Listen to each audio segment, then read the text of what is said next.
I'm excited to see how I Got Scoped does. And we saw players yesterday. We saw Ashley swap out with T yesterday on Vendetta. So I don't think it's completely out of the box that Villanera could still take a player off the bench, throw him in. It's a best of 5. You have plenty of time to try new things, and maybe that variance could be their edge. Yeah, I think that definitely the flexibility that they have within their team also. Maybe that could be hero pools changing as well at the same time. So that's definitely something to watch out for. But instantly you can see the first ban come from Area 77 that got that gotcha. It was utilized by PDR yesterday to almost utmost perfection. He was not just getting to the back line. He was even using the AOG to create that separation in these neutral objective fights. So that was really good. So spotting that out instantly, first ban. I'm not really sure. It's kind of like a respect ban, but definitely cutting off their feet whenever they can. And on the other side, they take out the Fanny. I don't know about the X-Borg.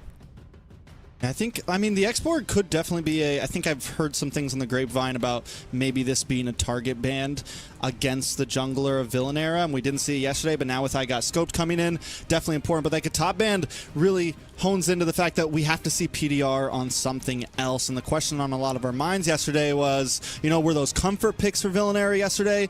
Do they have a hero pool that can go 5 games? Do they have a hero pool that can pull them through when the target bands start coming in? And this is only game 1, and Area 77 is already focusing into that. Yeah, and I think Area 77 definitely have a larger hero pool, right? They've been around the block. They've been former champions, especially Joybaj is and ISO, if I'm not wrong, not new names here. Ureshi as well. He's been there to the grand finals, and at least for speaking it from an international viewer point of view. So this is definitely a team that has familiar faces. While on the other side, they definitely have respect around the continent, right? So there's something that we need to watch out for. And also, another hot pick that I think they're trying to contest will definitely be that Esmeralda that has been picked up quite a lot. Yeah, I think, you know, what a lot of teams have been doing is they've been letting through the Matilda and then picking up an Esmeralda as kind of an answer to it. Letting through some of these EXP laners and picking up the Esmeralda as kind of an answer to it. It's fast, it's tanky, it's able to shred down some of these shield makers. It's just been a good answer overall, I feel like. The joy is gone, though. They've been honing into this jungle a bit. This is something that we saw on the hands of Shiro yesterday. And he played well on it. So I'm excited to see, you know, what else do we also have to see coming from Area 77? Yeah, I think right now first phase bans are done. Valentina taken out as well. Lucas is left open, picked up instantly by Area 77. They can play around with that quite a lot. They can pick up the Matilda as well, get some utility on the board. They can go for the third pick, Esmeralda, slot this Lucas in the EXP lane. But right now, Villain, Era, no X-Borg, no Lucas. Alpha is open. Hayabusa still left open. You got the Herrit, you got the Granger. Suyo's up for grabs. So they definitely have a plethora of options to choose from. Yeah, definitely a lot of options. And after talking to Villanera, didn't always go for those meta picks the last time, right? And after talking to, you know, talking with them a little bit, hearing words from their coach, we know that they're always looking for counterplay in draft. I think they play well maybe from the red side. They feel it's a comfortable spot. You get 2 nice response picks here, and they go for the alpha immediately, which is solid. Area 77, if they want to go something tanky, it could be a problem for Joybaj. And then... Whoa. That is early. That is early. Is it jungle? Well, it's not jungle because they have the alpha in. So gold lane Roger. Wait, I don't think it can't be a Roger this early, right? Come on, like this is not M3, guys. This is not the time where Roger you should just run around creating a ruckus. Because I mean, you can still go for a Roger. Not like it's bad. It's never terrible, but not it's the first phase of the draft. Yeah, time. Like let alone the second pick. So I'm not really sure if that's it. It's definitely a Roger being picked up. They let go the Jushin as well. So far with these 2 picks up, Area 77 with that Jawhead. And I think before I give it to you, Trex, the fact that Joybaj is such an aggressive roamer, you told me about this before you got on stream as well. He's such an aggressive roamer, and I pointed out that he likes to play this pickoffs, right? He's so good with these pickoffs, so Area 77 thrive around it as well. So Villanera definitely need to find a way to make that comeback right now, because with the first half, it's not looking good. Yeah, game 2, Area 77 versus Millenary yesterday. We saw the Jawhead into the hands of Baj, and it was disgusting. This guy was in their face nonstop, pickoff after pickoff after pickoff. It was hard to watch, and Villanera against something like this, against the Lucas as well. We're looking at big snowball potential for Area 77. Early game, first couple minute pickoffs. It is a dangerous spot to be in if you are Villanera, and they're going to have to try to, find space, find something that can push that back. And here comes the signature Farza pick for Khan. Which, I mean, that has space, right? You have some ability to maybe stiff arm a little bit, but is it going to be enough? Yeah, they definitely need it. But I like the Farsa. It just definitely creates that opening, creates that space. But with the dive ability of Area 77, you got that beacon, you got that unstoppable force. He's going to basically lock you down. So this Farsa has nowhere to run. So the early game definitely in the favor of Area 77. If Joybodge, I mean, not really an if, he probably is going to be able to do it. He's been there, he's done it all. So he'll be looking for this early pickoffs. First blood on Area 77 looks super strong. And now with the second phase of the draft, I think they'll be looking to take out some of these gold laners as well, right? Because feels like they got the Roger. They kind of need that Roger to... it's still up in the air if he's going to be the gold lane or in the jungle. Roger? Yeah. Well, I mean, Alpha's picked, so it's gotta be a real. I mean, the Roger is definitely gold lane. Maybe it's mid lane Roger. Who knows, man? Maybe EXP lane Alpha. Hey, EXP lane Alpha. That's true. Roam Alpha. Point. Could definitely be anything. It is going to be a second. We're having a few tech issues to deal with right now in the draft. So at this point, it really is up in the air for us, Kronos. But, I kind of wanted some time to talk about these teams anyways. We were talking about how sometimes we really get rushed here. And us casters, we love to hear our own voice. We love to yap. So, I think we get to kind of dive a little bit deep on these two teams. I think over the span of 5 matches, what are we really looking for the, winning points from each team? Yeah, I think, first of all, if you're Area 77, you definitely want that Jawhead. You want that pickoff, right? You want to make sure Joybodge is able to excel in and around the river, because the river control is going to be super important. Ureshi is going to make fast rotations from the EXP lane, so that's definitely one of these keys to victory, if you might call it, for Area 77. And then utilizing that EXP strength and the early prowess of the roam position, they kind of dominate the river. That's what they're known to do for quite some time. So I think Area 77 over here will be looking to prioritize picks like Jawhead. And if I was Villanera, I'd definitely be looking to ban that out, because you don't want to give Joybodge any space. Because if you give Joybodge any space, then PDR is not allowed to play his game. And we saw yesterday, if PDR is able to move around and actually do what he wants, catch the back line, dive in with that AOG, even though Gatot is banned out for this one, it's giving more room to Villanera to try and create those openings. They don't have Kohari the Brave anymore. So you're not going to get those crazy plays, those crack plays. You just scream and go like, oh my God, what's this guy thinking, right? It's not a 1v5 situation all the time. So it could be a different style, but also I think that's something they definitely need to prioritize. Look at cutting off or pull the rug underneath Joybodge's feet.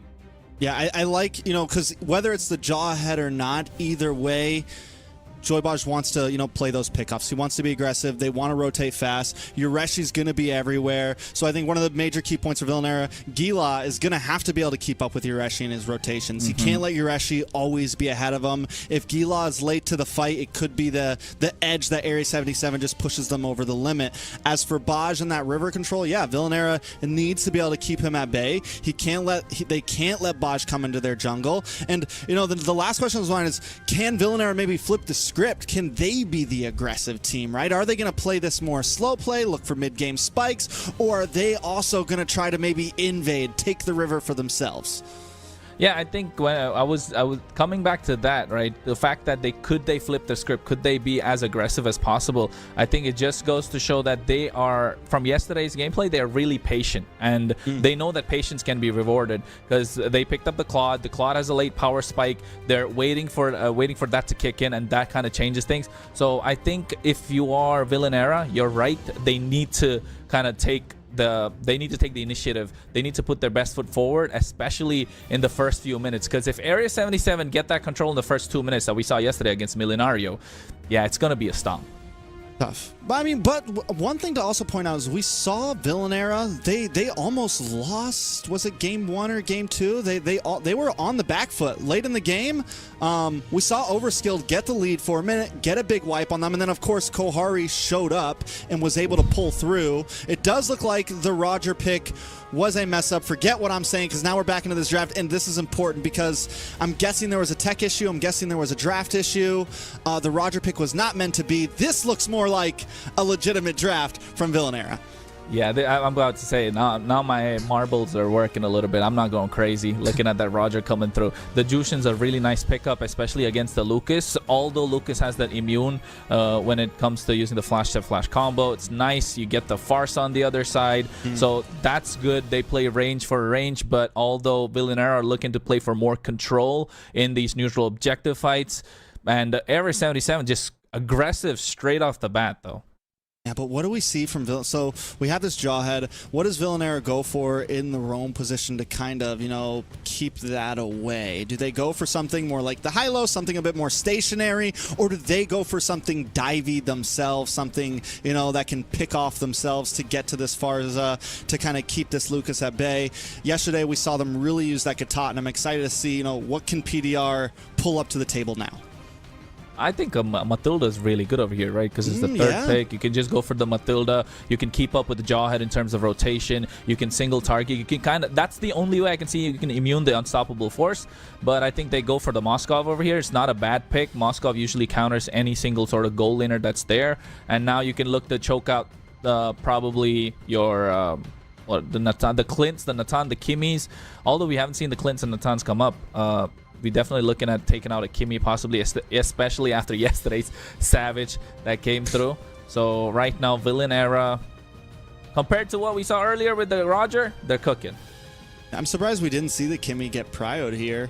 But yeah, either way, both teams missing a position, like they're not mirrored here. So we have the gold lane picked up, Roamer picked up on the side of Area 77. So Area 77 maybe start banning out Roamers, try to keep Villanera in an easy position for Joybaj to have his way. And like you said, Villanera ban out some gold laners. The Kimmy was a monster yesterday. Do we think that Area 77 wants to prio that? And if so, is Villanera going to make it their last ban?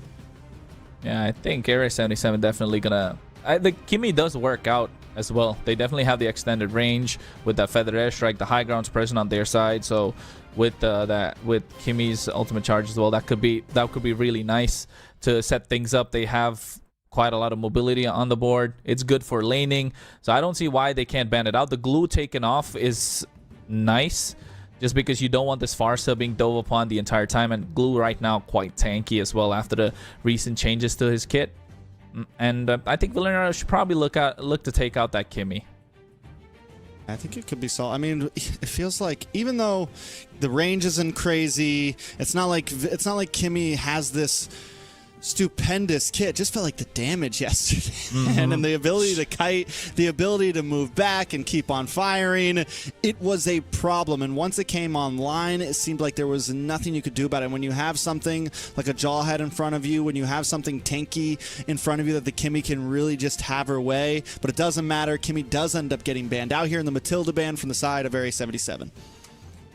Yeah, Matilda ban is good. It would have worked a lot for Villanera right here, but making sure he doesn't get that in his hands, that's something nice. Now I'll probably look to slot a roamer. I think we'll wait for the EXP until the end. You still have the Yu Zhong, that's good, but I'm not sure if they'll look at prioritize that one. You have the Phoveus that's still up for grabs, so there's quite a lot of space that could be created with the front to back as well. You give Zushin a lot more space to get that Lantern down, get that control in these team fights, and Alpha is just going to come try and clean up. So they definitely need two frontliners that are quite CC heavy. There's a Hylos that's open still. Hylos is really good against the Farsa. Hylos Phoveus looking really good for Villanera. Oh, they go for the Panda. Villanera continues to surprise us. Yeah. is this Roam Panda? Roam Panda. I mean, it is. Let's be on paper. Yeah, it's kind of. It does exactly what we need them to do, right? Keep Baj out of your jungle, keep Baj away from your team. It has some possibility. It can also completely disengage a fight if Lucas wants to try to dive in. It gives you some advantage over the turtle pit. Rotation-wise, a little bit slow maybe, you know, things like that. In terms of speed, it's definitely, you're going to have to wait. It's really going to come into clutch, I feel like, last Turtle, First Lord. That's when it's going to be utilized to its maximum capabilities. Yeah, but still, see, that's the change-up. That's the change-up. The Hayabusa comes in. I was going to say there's still a possibility for the Lucas to immune it, but I like the Hayabusa as a straight counter to the Jushin as well. You can just dive in, Ogi Shadow Kill, and then pick it up, and then now you have the carry to burst it down. Good combo with the Jawhead. So this is looking really good for Area 77. Yeah, Lucas EXP. Lucas gets swapped into ESP. I think, yeah, it's a I mean, clean draft overall from Area 77. They have range. They have I mean, it's very front to back, right? Everyone has a job. Farza can sit on the backside. You have ISO on carry, who's not crazy range, but can kind of get up close and personal. And you're in the Hayabusa just to pick off the stragglers in the back. So Jatizi, Khan, they're going to have to be careful. Now with this Hayabusa on the field, there's a lot of damage on the side of Area 77 overall. Just burst damage, shred damage. This is a all-in, all-or-nothing comp, aggressive, exactly what we thought Area 77 was going to bring. Yeah, and I think this R-Lot coming through from Villanera as well. Feels like this is a comfort pick for Gila, right? Because I don't see the R-Lot being really great here. You're not going to be able to utilize that final slash as much as you like to, because there's a lot of immune coming through from the side of Area 77. You have that flash-to-flash combo from the Lucas. You definitely have the Yogi Shadow Kill. The Farce is going to probably be rocking that Purify with the Wings by Wing. So I don't really see how this R-Lot would fit in. But definitely looking to dominate the lane against Ureshi. So that's going to be interesting to see. And of course, our goal lane matchup as well. Yeah, I think this is, you know, Area 77 brought something super aggressive. Villanera brought so much disengage, so much things to try to stop. It is exactly kind of how we called it. So can Villanera pull it off, right? Can they kind of disperse Area 77 every time they come in? Can they find those pickups? Can they split them up with the heavy spin? There's a lot of options for Villanera, but once again, it comes down to, you know, big combo plays, the ability to use their skills. It's not just all damage on the side of Villanera, but here we go, jumping in to the first game of the semifinals of NACT. This is Area 77 up against Villanera, game number 1. How do you think the start of this game is going to go? Oh, it's looking good so far. Both these junglers trying to mirror each other's rotation, and you can see Villanera, with the help of the Panda, they're going to be able to clear the jungle a little bit faster, but also the same thing coming through the other side. The Jawhead's leashing this Hayabusa, so making sure both these junglers hit their power spikes early. You're going to see a fast rotation in towards the top, the gold lane side for Area 77, but no, they just want to go to the bot side and see contest for the Letho. Shiro just makes it out. Yeah, I think it's a lot of eyes on the side of Area 77 and how fast they're going to rotate around. We're talking about river control. Villanera, having this Jushin, it gives you such a good advantage in that river. You just have so much ability to push people back. It makes players not want to come in. It makes players not want to get aggressive. But down on the boss side, Ureshi might be in a little bit of trouble. Gila tries to get the play. Gila gets pushed back, though. Ureshi still able to survive.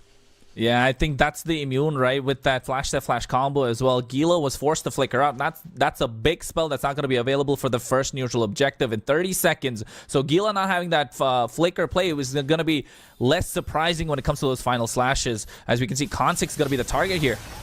A little bit of damage on to Khan. Shadow Kill does come in, and first blood over to Shiro. Joybaj already getting aggressive with the crew right here.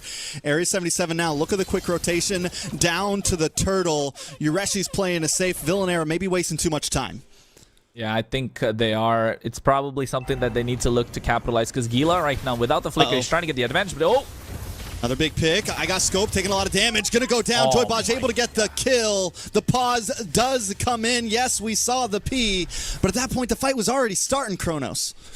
Yeah, and I think it just goes to show, right, that river control that we spoke about earlier, they definitely need that for Joybaj, especially Area 77, just checking their tick boxes, you know, ticking their check boxes. I don't know what you're going to call it, but they definitely are working it out for themselves. They're dotting their I's, crossing their T's, and knowing that this is where they need to dominate, especially with the Jawhead. This is not the first pickoff. They went for the previous one as well. They're looking for the pickoff every single time. Shiro in the jungle position with the Hayabusa took down the Jushin as well as Joybaj, looking to make those plays every single time they catch someone off guard. Now without Gila having that flicker, it's looking difficult already. And the first 2 minutes, like we said earlier, first 2 to 3 minutes is something that Villain Era really need to contest.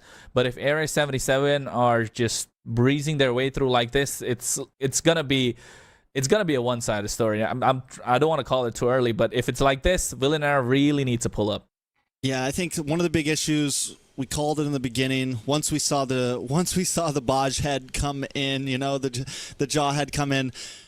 No bush is safe right now, and you have to understand that. Whether it's your side of the map, whether it's their side of the map, Joybaj can always be there, and you have to be careful roaming around. His position in that last pickoff was key, and you can't just face check any bush right now. He's looking for those pickoffs nonstop, and this is what we meant by river control, right? This is what we meant by map control, and Villain Era has to be ready for that. And whether that means staying a bit more grouped together, running around as a trio a bit more, you know, no one can just be solo. I feel like we did see them hang out maybe a little bit too far in the EXP lane. Maybe that was game plan. Let's focus on Yureshi a bit. Let's try to get Gila a little bit ahead. But now that has backfired. So now it's like we have to switch gears and do a little bit of something else. Yeah, I think it's got to be something that they came up with, right? Because it's probably premeditated as well from their side. They definitely had that planned out. Let's try and focus this. But once they got into the game, I think they were just caught off guard coming through from Area 77. And that speaks volumes in terms of the experience that Area 77 have, right? They can switch on the fly. They can adapt on the fly. And that's what they're good at most of the times, especially some of these players that have been there in these big stages. They've seen it. They've done it. And now when you're playing against Villain Era, seems like they're not ready to think outside the box yet. They're just sticking to what works. They're thinking by the book at the moment, especially for this first 2 to 3 minutes. They tried, I think, like you mentioned, you said it best. They wanted to control Yureshi in the EXP lane instead of trying to go towards the goal lane route. It could have worked if they just made the rotation in towards the goal lane. Because if you look at the jungle pathing of their jungler, right? I got scoped. He went in, took the orange buff. He had the bear. He could have just gone towards the top side, but instead chose to come for the lethal wanderer. And I think that kind of slowed his rotation down. Probably that's where things went wrong. All right, so we're going to be jumping back into the game. Area 77 with first turtle control, and I got scoped goes down. Villain Era at this point just has to give up first turtle, and that's going to give up a little over of 1,000 gold lead over to Area 77. And I think at this point, Kronos, Villain Era has to know, okay, we got to slow it down. We got to stick together. We know their game plan. They know what they got themselves into. And I think it's a bit more of a slow roll at this point for Villain Era. Yeah, they definitely have a slow roll at this point. They need to find ways to make it work. And you can see instantly going on the top side. Joe TC is going to be the target. Yeah, good flick back, though. He sees it coming. Once Hunter shows face, he's able to use the dash, get out of that stun. If he got hit by that stun, it was probably GG's well played at that point. Yeah, definitely with the unstoppable force and Joybot just hanging around, it's definitely looking dire for Villain Era. But right now, they might look at targeting down ISO, although he flickers forward. ISO looking for the 1v1. But here comes I Got Scope, misses the Spear of Alpha. PDR trying to get it, but he doesn't have a heavy spin. So he's unable to get the pin.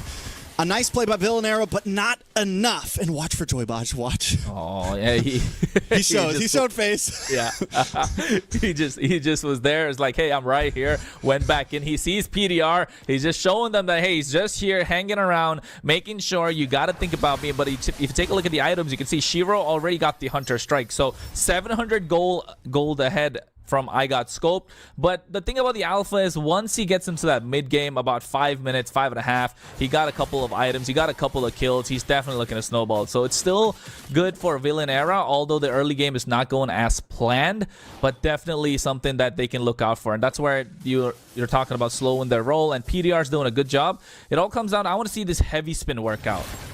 Oh, ejector once again.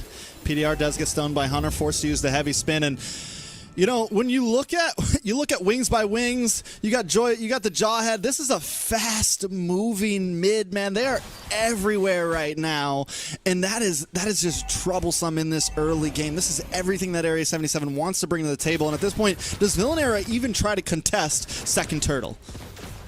Yeah, I don't think Villain Era should really contest because they already gave up the heavy spin. They definitely don't have a level up on the jungler. Shiro's ahead. He can look to pick somebody off.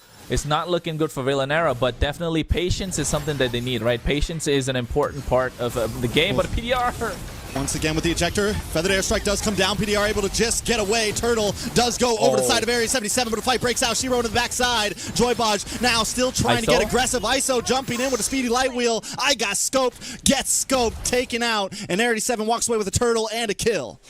Headshot, indeed. Headshot right there. He's not looking good so far. Alpha 0-2-0, 5 minutes into the game. This is where you want to start snowballing if you're an alpha. And I think it came down to if they wanted to contest that turtle. I'm not really sure why PDR walked up, knowing that his jungler wasn't even around. He was near the orange buff at that time, right? It's not something, feels like they're not themselves. The confidence is not oozing out like it did yesterday for Villain Era. But it also could be the synergy that we spoke about. And wait, did he? Okay, no, he did not get that, did he? He tried. He wanted it. He might have. I mean, at this point, they're taking everything, man. They're taking names. And Villanera is on the wrong side of the battlefield. Jot is able to continuously get away at least, and he is still deathless. Can he be the saving grace? Yeah, you can see Joybodge dropping out of that MSC emote as well. Of course, this is for that one slot towards the MSC as well, right? EWC is where these teams want to be. This is the semifinals. The first one, best of 5, is only the first game right now. So if you're watching in, guys, if you just tuned in, this is the right time because things are just starting to get heated up, especially for this first match as Joe TZ is going to be the target. They're targeting so hard. They want him so bad. Jot-TZ does get stunned. One more hit. Hunter takes him out. A nice shot finally taking out the target. I mean, they've been going up there. I mean, it's been at least 5 times in the past 6 minutes, and they finally succeed. PDR unable to secure a kill onto ISO, unable to get the pin. ISO gets away to safety. Yeah, he's definitely not having that ISO lane, that's for sure. It's not looking like that, but look at Shiro. Nice Spear of Alpha, able to stop Shiro in his tracks. So now PDR might be in a little bit of trouble. A lot of damage. PDR able to get away. But Hunter with the wings by wings looks for the Fed airstrike. Gets him! Killing spree over to Hunter. Well played. Area 77 just non-stop foot on the gas. Yeah, all gas and no brakes. That's what Area 77 are right now because with the way that they're getting, that's the 3rd turtle of the game. 7 minutes in, they got a tower on the top side, about 5-6K goal lead almost, and they're picking everyone off every single time. Con 6, Gila not looking safe. One was Gila! Gila! He didn't use the flicker! Oh my I don't know God. what happened there, but it is devastation now for Villanera as the tower falls. The ults fall, and Villanera continues to fall. 0 kills on the board. Area 77 is showing them what experience does. That was a rough final strike from Gila. He hit the flicker, but he was still up against the big side of the wall, so he didn't flicker through.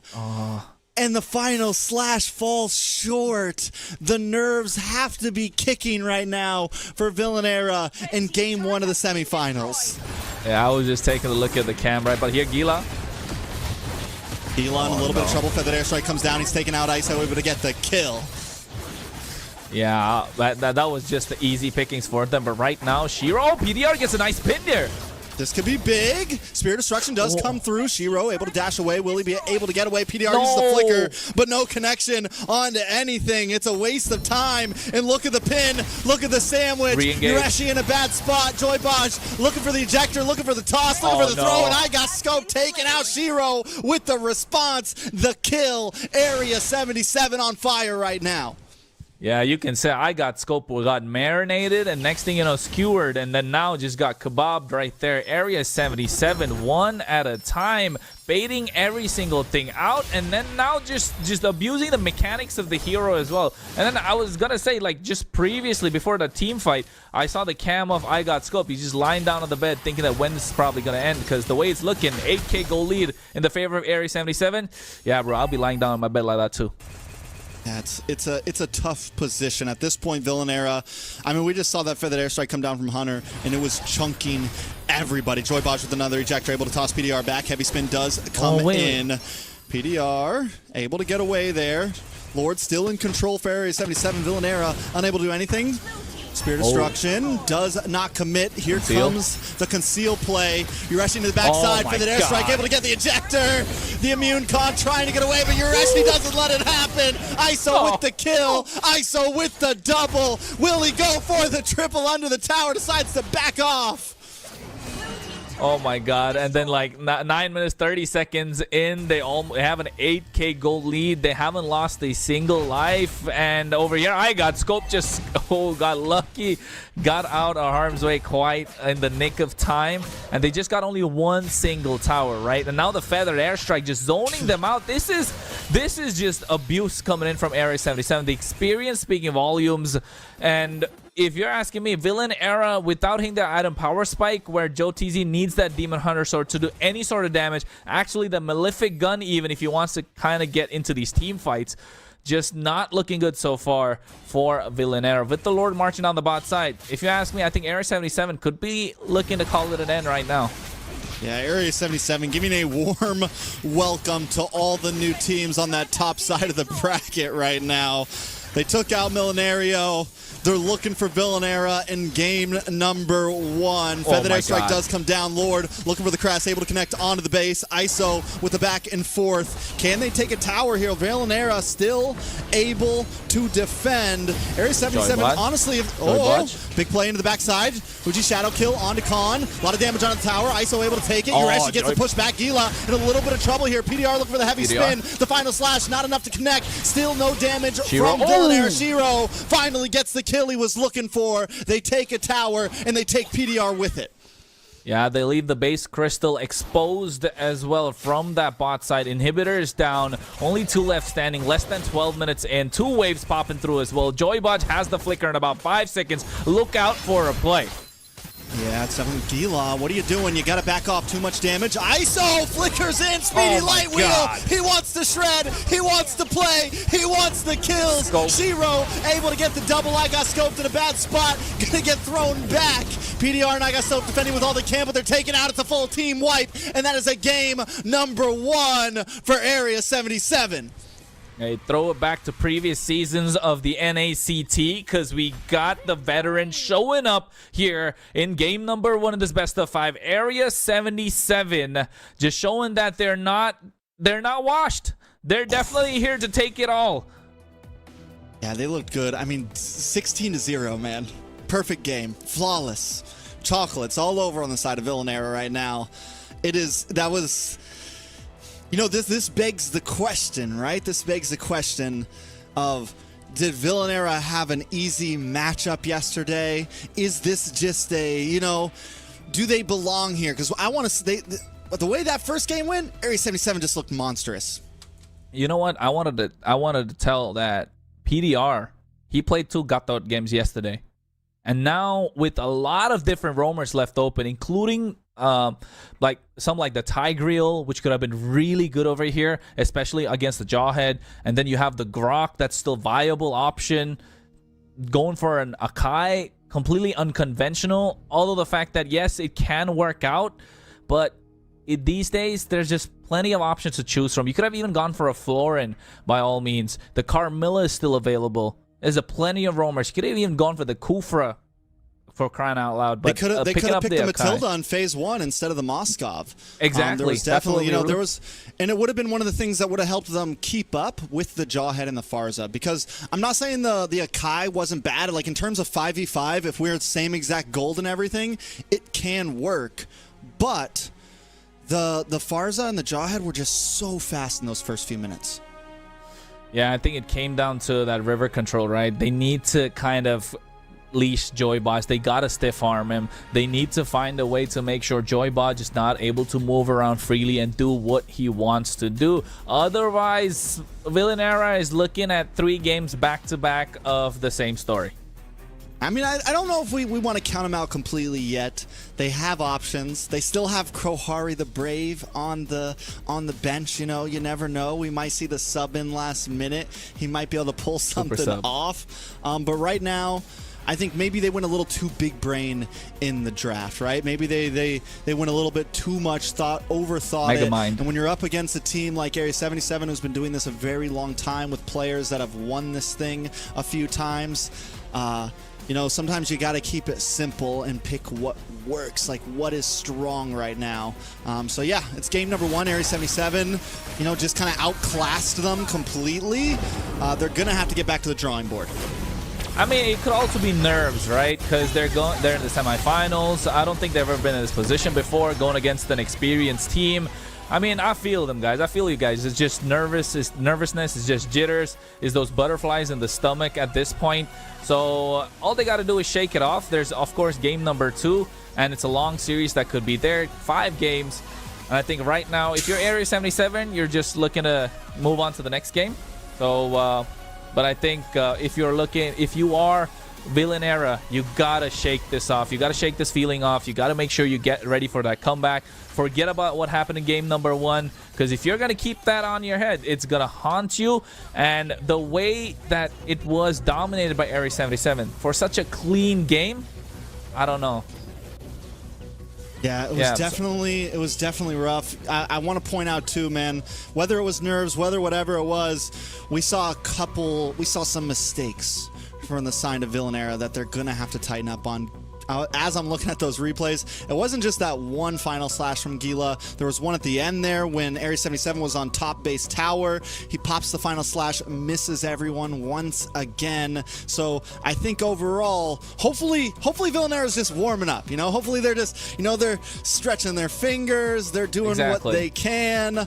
I'm hoping that we see a little bit more for them. I'm really hoping that, maybe they can take it to the next level. Yeah, I mean, we want to see them take it to the next level, because with the way they played yesterday, I mean, I said it multiple times as well. They were oozing confidence, right? That's the thing. They were looking really good, and right now they don't look like that yesterday. So hopefully that doesn't change the effect of game number 2. And wait, hold up, Strex, you hear something? We got some word coming in. We got some word coming in. Looks like there may be a roster swap happening. Kohari, the Brave, he's putting his jacket on, he's stretching his thumbs, he's getting ready because he's jumping in, he's getting subbed in. We're coming in with Kohari, the Brave, as the jungler. I got scoped back on the bench. How do we feel about this? I like it. I got scoped in game number 1, and I think Villain Era said it's enough. It's time for our Villain Arc to take over. We need that person in the front line who is looking to dive, who's looking to play as aggressive as possible, right? Because I got scoped on the Alpha, wasn't looking as aggressive as we'd liked him to be. You want to go gung-ho, and I think that's where Kohari comes in, especially looking to take matters into his own hands. 1v5, he doesn't care.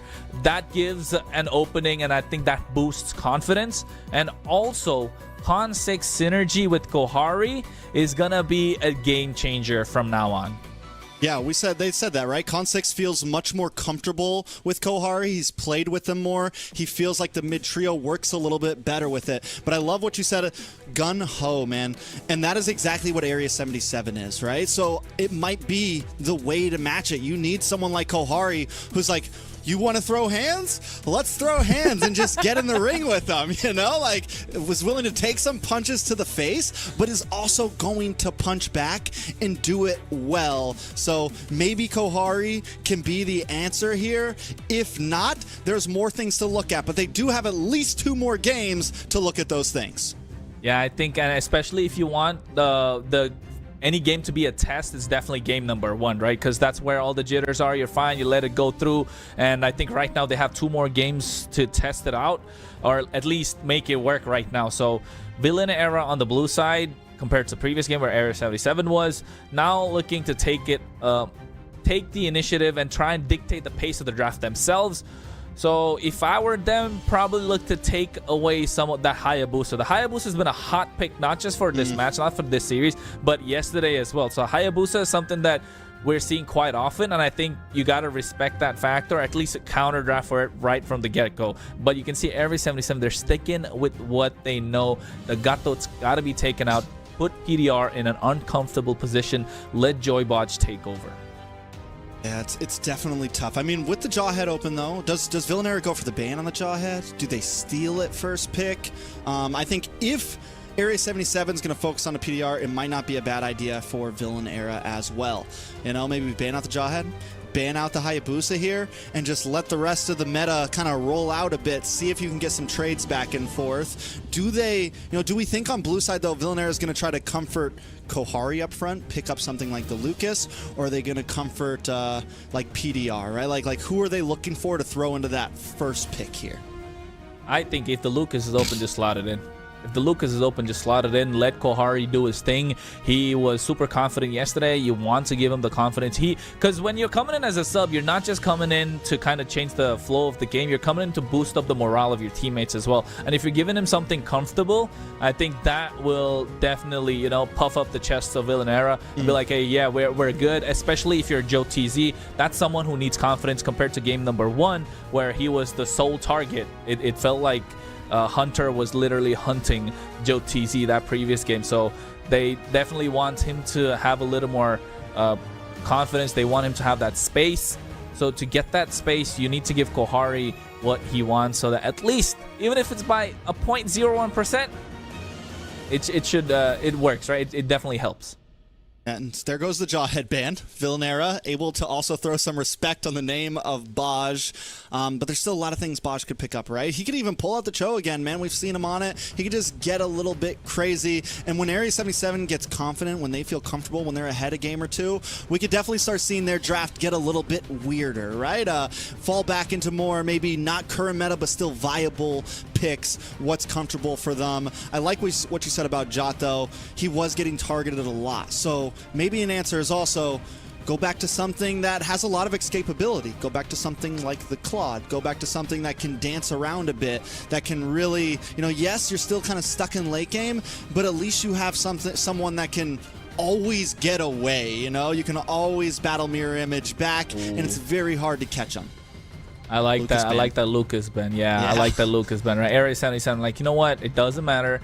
Don't give them what they want, even if it's a slight chance that would give them any edge. Don't give that at all. But they let the Kalea open, so the Kalea is being picked up. That's gonna be Jushin still left open on the other side, so Area 77 looking to pick that up for themselves. And then you have the Hayabusa once again, but I think it's a little too early to go for the Hayabusa. They could still pop in the Herrit, because you definitely running the Purify on the Herrit. In this case, you're having a better laning phase. Maybe the Moskov, I'm not really sure if they want to run that, but I think right now Herrit, Granger looks really nice for Area 77. But there's a Hayabusa. They still go for it. I mean, it's been stomping games. But I love this Kalea pick. Not only do you take away the Jawhead, but you also take away another big hitter for Joybaj, and you get something aggressive for yourself this time. You get something that has play potential for yourself, and that's what the Panda lacked last time. That's something the Akai can't exactly do. Yes, the idea is there, but now you have something that can answer and maybe dive onto Hunter, can answer and maybe actually secure that pick off on the XP lane that we wanted last game. Yeah, I think that's something definitely Villanera have for themselves this time around.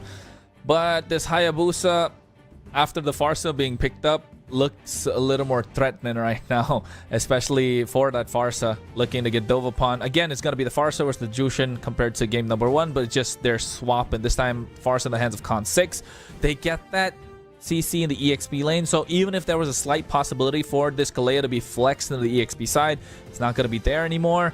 And now, but I like the fact that the CC is being picked up, because whatever comes in the EXP side right now is definitely under threat. You cannot go for a Phoveus because you're going to be in a losing lane. You're not going to be picking up that Hylos. Again, it's going to be a losing lane. You're narrowing down their options. Probably a Hilda looks good for Area 77. Yeah, something that can, I mean, keep up with the rotations, move around. Even if you're losing, I mean, even if you're Hilda and you're losing lane a little bit, you can always speed up and get to those fights quickly. You know, yes, the Farsa might have trouble with the Hayabusa, but Khan played great on the Farsa the other day, man. His positioning was key, and I think this is we're looking very comfortable for Villanera right now. I think they're kind of back into their groove in this draft a little bit. I saw the face wince. What are we thinking, Kronos? Yeah, the Herrit is just too good. I said it earlier. They could have slotted the Herrit as a second pick, give the option of the jungle pick to Villanera between Suyo and the Hayabusa, but they just switched the order, and it's looking like a killer draft already. Because if you ask me, definitely Area 77. You're going to have Jushin on the Purify. You're going to have Herith on the Purify, just because you want to be able to counter that Tsunami Slam that could come through on the other side. So it's looking good. The Farsa's under threat already. Immune coming in from the Ogi Shadow Kill. Area 77 are cooking. They're cooking slow, but they're cooking really good. They definitely need that last bit of spices coming through, and you can see that as well. They've taken off the Fredrin. That could be a problem. for the Herod, for the Hayabusa with this Kalea. It's like a non-stop chain CC. But on the other side, Villain Era really need to target down some of those EXP laners, right? Especially the ones that could create a problem. I mean, there's plenty of options. I'm still, my eye's still on Baj, Roam 2. Like, what else? Cho? What else can he pick? In Villanera, what do we pick up for jungle overall? They ban out the Fredder on Area 77, getting rid of any tanky possibilities, which could have been something that can at least withstand the damage of Hayabusa, can kind of get up close and personal with Hair. So Area 77 continues to cover their bases. And there goes some of those EXP lanes you were talking about getting banned out from Villanera. Yeah, I think Villain Era Cho. They gotta ban out that Cho, because I can see Area 77 Joy Bodge on the Cho is a staple. Yeah, it's a staple. It's not only is it a staple, but also it looks really good in this draft, because Cho with the Jushin is just looking really strong, fast wave clear. You got river control. The Suyo is a great ban, because that's probably the only jungler that's kind of left in the open right now, apart from maybe the Alpha.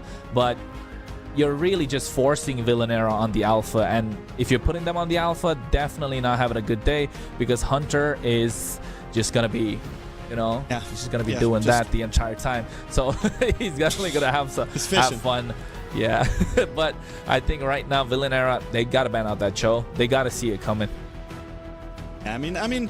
Again, they go for the Tigreal instead. Not a bad ban either. It's definitely something that could pop up. They're covering their bases. Does this mean they're still looking at maybe, you know, like a fighter jungler, something that's going to be close to the fight, not an assassin who's going to be super far away? There comes the Cho pick for Baji Boy. So, I mean, it's you see it coming, you know, and now I can believe that Khan could have a bad day here. You know, the Hayabusa, maybe you can run away from that. The Jushin, maybe you can back off from that, but now you have 4 heroes with the Zaman's Force as well, who can all give Khan a very, very bad time. Yeah, it's looking bleak if you're Villanera, because now even after that's being picked up, I'm looking at what they can slot in the goal lane. It's got to be a Moskov coming through right now. Joe TZ didn't have a great Moskov game the last one, but again, it's got to be the Moskov. I don't see anything else that could work here. You can try and go for the Claude. Yes, the carry, the Bruno. I prefer probably a Bruno or a Moskov here, but they go for the Brody and the Chip.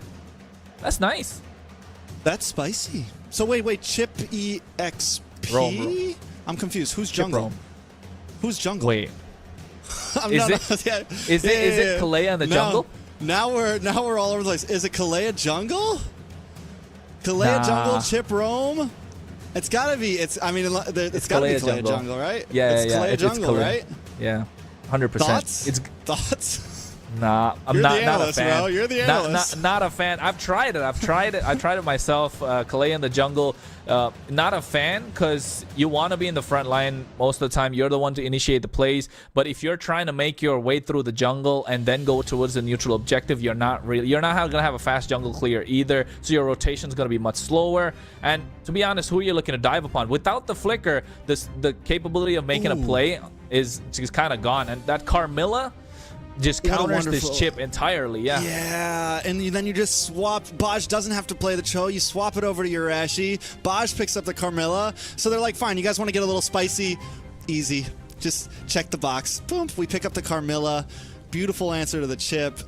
Area 77 just continues to feel a step ahead of Villanera right now. Area 77 cooking in the draft. I told you they were slow cooking, and they were cooking indeed. They finally add that extra bit of spice towards the end. Get that Carmilla. The Curse of Blood gonna be doing and making a problem for Villanera indeed. With this Chip, the shortcuts looking lackluster now. But the only thing that they have going on their side is if they get the early game in their favor, again through Joe TZ this time with that Brody, then the snowball could be real, right? Because the Joe TZ has that corrosive strike to kind of be able to lane himself. So this is going to be really interesting. Yeah, definitely going to be interesting. Area 77 takes game number 1. Villanera on the back foot here. They have to make a stance now, or it's going to be match point. What is the answer, Kronos? Match point it could be for Area 77. Looking at the draft so far, it comes down to how they execute it. It's got to be the first 2 minutes. Again, they need to make sure Joe TZ has a good time. As you can see, instantly Con 6 along with PDR making their way and making sure ISO is not having an ISO lane. Because if it's an ISO lane, it's going to be hard for Joe TZ. So yeah, definitely going to be tough. PDR, Con with the wings by wings. Villanera can finally make some quicker rotations, maybe keep up. Kohari does get a little bit aggressive. Shiro tries to dive in, able to get the Litho Wander. Kohari now taking a little bit of damage. Shiro shadows it back once again. Kohari trying to get away, trying to save his life, but the Lantern catches him. The fish is on the hook, but Villanera still wants to keep up the fight. Ureshi now getting involved as well. Shiro able to get another kill on the book. Make it 2. That's 2-0-1 for Shiro, 3-0 at 1 minute in. Yeah, it's looking bleak again. Villanera, their early game is what they kind of needed to harness the power with. They needed to keep up. They needed to make sure they're not letting it go. But with Shiro hitting his power spike so early, 2 kills, Hayabusa, PDR going down as well. Yeah. Villanera need to find a way to slow it down, and this is why that Kalea in the jungle doesn't work, right? Because you want to be in their face the entire time, and you want someone to hit from behind. You need someone to do the damage from behind, but in this case, it's just not there. Yeah, honestly, at this point, I feel like Villanera shouldn't be getting aggressive in the early game. They don't have the spike right now. Look at the damage on Aguila. Going to get kicked the wrong way. Joybosh decides to back off as Hunter continues to just harass and poke with this Lantern. Big play, though. A lot of damage on Joybosh. Aguila able to get the kill. That could be the turnaround. Shiro does take the turtle as the rest of Villanera try to hightail it out. Kohari taken out. PDR next on the chopping block. Hunter picks it up. Gila now on the run. Ureshi doesn't want to let him go. Hunter flickers through as well on the chase. They're going to come for this orange buff instead. I mean, while you look at the picks that are being there and the way that it's turning out, right? So far, with yesterday's games coming through, you can start seeing the NACT meta kind of shape up. Because you got this Jushin, but wait, PDR on the top side? Ooh, should be okay. He's going to get away with his life this time. Yeah, he's just getting away. But I was saying that the NACT meta is starting to shape up slowly. You can see that the Jushin's going to be a staple pick. You got the Hayabusa as well. These are working out really good. The Farsa is a really hot contested pick, but here PDR should be going down. Oh, man. Do not come through that portal, guys. Do not abort mission. Joybaj, even without having a super fast, aggressive pick, he still makes that Carmilla so aggressive. Jatizi trying to run away, but not today. Hunter comes in for the kill. The airstrike does come down. He's able to at least respond back. Hunter a little bit too aggressive. Finally, Villanera responding with what they can.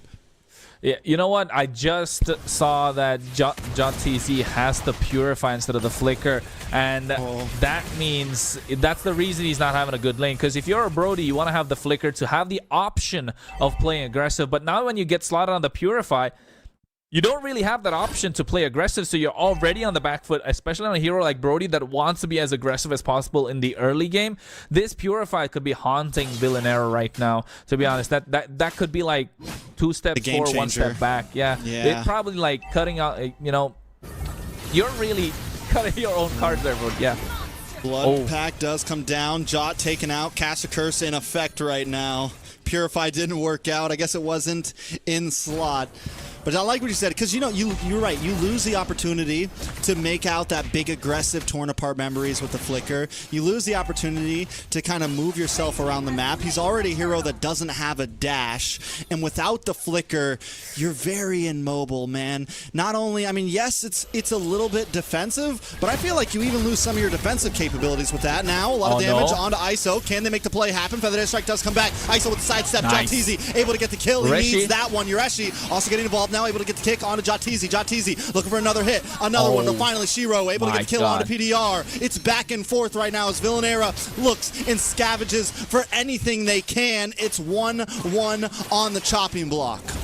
Yeah, I think any kill this time in the hands of Villanera is a good kill, right? It's good gold in their pocket. Shiro picks himself up at that Sky Piercer, but Joybuds gets picked off. Okay, Villanera getting a little bit aggressive here. Kohari maybe too aggressive. He gets some heal back. He gets the slam. Cone able to get the Feathered Airstrike down onto Hunter. Villanera able to disengage. Yeah, you can see Jotzi. The 1v1 didn't work out, but ISO. This is messy. This is sloppy. This is how I like it. ISO goes down. It's back and forth right now. Gold lane for gold lane. Mid tower about to fall for Area 77. Yeah, Area 77 lose out on the top side, but guess what? They make a better trade, taking away the mid-tier 1, opening up the jungle of Villanera. So that means more space of Area 77. You can see every time they try something, Area 77 counter back. Even though Villanera are trying to pull one back, it's not working out. Oh, this is bad. PDR does pop the portal though. Khan comes through, tries to drop the feathered airstrike. Shiro able to get a kill onto PDR. Khan trying to wings by wings away. One more hit and he goes down, but Shiro just can't find him. Jotzi now looking for the jungler, looking for Shiro. One more hit. Kohari gets a shutdown. That's some nice gold into the pocket of Villanera. And you said it yourself, Kronos. A kill is a good kill for Villanera right now, and they're bringing in the aggression. Yeah, they're definitely bringing in the aggression, but you can see this is where Jotzi is not having a flicker is coming into play. He could have gone in and made an aggressive torn apart memory, but not working out. Oh! ISO gets the better of him every single time, it feels like. Jotzi, he wants the 1v1. He wants the fight, but he just can't bring the hands. PDR now going to target onto Joybaj. It is back and forth nonstop. Yeah, it's back and forth indeed. It's Villanera. Every single time they try and get an advantage, not working out, but PDR once again in the midst of the chaos. Oh, does no. not have the shortcut. What was he doing? Shiro able to get the kill. Kohari now looking for the engage. Blood pack does come down. Shiro able to get the turtle. Kohari still in the middle of 3 members, but Gila and Khan just not there. Feather airstrike does finally come down. Urashi able to stop him with the kick, but a nice killing spree over to Kohari. This jungle Kalea is starting to show up a little bit. Yeah, right now in the mid game, when you have that ability to be in the fight, when you're in the midst of it, you have the heal present as well. That puddle going through is going to make sure your team can sustain a lot more, and that's working out. But you can see that PDR is the one that's making the sacrifice. 074 KDA on a chip is not something where you want to be, but right now ISO is going to be the target again. Shortcut not there. He doesn't pop it. Doesn't want to waste it. ISO not taken out. But still, man, let's talk about Villanera just getting aggressive, finally going blow for blow, hands for hands, and it is kind of working out for them. This is a much better game than game number 1. Definitely, I think it's all thanks to Kohari the Brave, right? He's just going gung-ho the entire time. He wants to be in the mid. He wants to be in the thick of it, but you can see right now Joybaj making a play. Khan trying to remove himself from the fight, get in the backside. PDR there as well. Khan consistently looking for positioning. He knows it is tough to make a feathered airstrike get more than 1 hit down. Yureshi's always on him. Shiro's always on him. The whole team is always on him. He's having so much trouble using that ultimate. Yeah, Shiro's looking to make sure Khan is not having a good game, but he's 3-1-3. He got that winter count early as well. What is PDR doing there? He thought he was trying to pull a Baj, and he might be able to do it. The whole team comes through the portal. They're looking for the fight. PDR low. Shiro able to get the kill. The shadow kill. Locks on, gets a double. Kohari out. The rest of Villanera will fall after. Jotzi just trying to create space, trying to get shots. It's a triple for Shiro, the hero, and he's looking for more. Oh, I thought he was going to go for the Maniac, but he's... Ooh. Oh. He tried. He wanted. They're still aggressive, really though. Jotzi, you got to get out of there, bro. Jot, what are you doing? Jot, what are you doing? You're getting killed. You're getting taken out. He tries to dash back, but it's not enough. Hunter finds another one. Talk about a sandwich, but you can see right now, again, PDR just completely out of position, coming through that portal on towards the bot side jungle. Not in the right place, not the right time. Just complete opposite of what he should be doing so far, but again, Con 6 just gets taken down. Yeah, I think, all right, Villanera, we like the aggressiveness, but you got to slow it down just a tad bit, man. You know, instead of going 100 on a 60 mile per hour, you got to maybe bring it down to 75. Bring it down to 75, slow it down, because at this point, Area 77 is capitalizing. It's a 5K gold lead. Yeah, I think over here, that 5K goal, it was nice while they maintained it with a 2K, right? That's what Villanera wanted, especially looking at the items as well. You can see Jotzi, even after having the Purify, has to go for a bit of a, you know, sustain kind of build with that Rose Magic Blade from the Rose Gold Meteor. Yes, you have that extra range, you have that Sea Halberd, but where's your raw damage coming from? You really want that BOD. Once you get that BOD, you're going to be doing a lot more damage. But here, Kohari finally finds a slam. Finds a slam on Yureshi. That's not going to be enough. Lord getting dropped down quickly. They're going to have to give this one up. They definitely have to give that one up quite easily. Shiro gets himself. Oh my no. god, the damage! He just got the Malefic Roar. He just got the Malefic Roar too. I was just gonna say he got the Malefic Roar, and then instantly you can see the burst.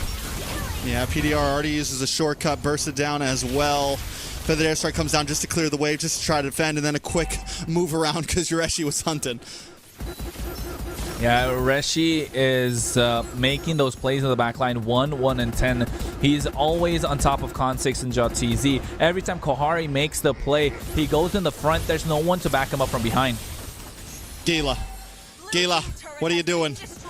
I don't think this is the team you wanna pop the tellies on, the flexes on. Yeah, because the Lord is there, marching on the bot side. Only one wave coming through. But oh! Baj takes a lot of damage, maybe bites off a bit more than he can choose. JotTZ able to get the kill. Tower does finally fall. ISO dives in, drops some on Force, looking for the damage, but taking out Khan. Able to find him. It's 3 down on the side of Area 77. Villanera fight back. They fight back, but they lose an inhibitor indeed. And I think right now PDR wants to go for a little bit more. He definitely has the crash course. No shortcut. So Area 77's PDR, Ureshi looking to pick off PDR every single time. Right now, these shortcuts are going to start showing because you have the ability to make cross-map plays. You can blank that 4-1, get the chip on towards one side, and the other 4 move together like a unit, and then start taking out towers one after another. Kohari finds a pick-off. Can they get the kill? Ureshi low, stunned up, and JotTZ puts another one into his pocket.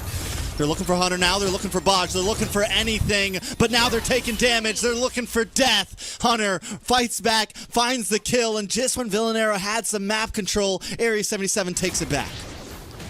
Yeah, I think Area 77, it just goes to show they have that experience. That they know how to find their footing, even though they made a mistake. They're able to pull it back for themselves, and I think Villanera right now needs to find a way to try and take the advantage, because you can see in this Lord push, the Lord was there. Hayabusa, Shiro tried to go in for the back line, but Kohari was waiting. This is what Kohari needs to do. Gila needs to create this space while Kohari's in the back line, protecting JotTZ as well as Con6. And then whenever he comes through, you have the title strike, you have that tsunami slam, and you can chain CC Shiro, making sure he doesn't get the pick off on towards the back line, especially if you're Con6.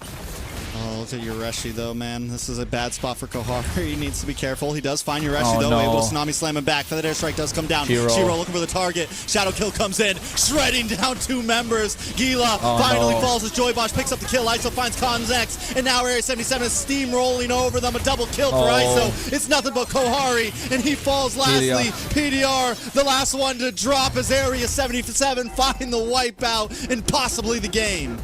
Yeah, I think this is the game right for Area 77. They definitely have a wave coming through the mid lane. 15 seconds, not enough for Villanera to defend. And I think it came down towards the end as well. The last team fight, just before it went down, I said Kohari needs to protect his back line. But went to the front, tried to pick Yureshi off, and that's what Area 77 want you to do. So far in both game number 1 and game number 2, Villanera are playing at the pace of Area 77 and allowing Area 77 to pick the fights that they want, making the plays as per what Area 77 wants you to make. I mean, don't get me wrong, Villanera played that game better than last time. Still with some mistakes here and there, still with some mess-ups. I think they just went full gas that time, you know? Yeah, all gas, no even breaks. In that last fight, man, they had the map control back. They took out 3 members of Area 77. The gold was brought back to just a 2,000 gold diff. If they wouldn't have really forced that mid tower and started that fight there, they might have been able to hold out a little bit longer. But again, that's where the experience comes in. That's when knowing when and when not to fight is so important. Yep, it's just picking your moments, because that's the most important thing when it comes to these fights, because you can see the damage dealt by Shiro is about 89,000. That's almost double of what JotTZ, actually more than double of what JotTZ had the entire game. So it goes to show he had a really strong early game with that double kill right off under like 1 minute. And after that, it was just looking really rough for Villanera. They needed to find a way, and not having JotTZ play on a flicker when you're playing a Brody, yeah, you're just shooting yourself on the foot right there. That's the one. That's the line I was looking for earlier. You're just shooting yourself in the foot, because the way that Villanera, yes, they have the idea. like you can see the vision after looking in a little more deep. They have the pickoff capability, they have the team fight that's there, they have the high ground, they have the early snowball, but the execution is just not there. The layering of the skills, the layering of this cake is just not there.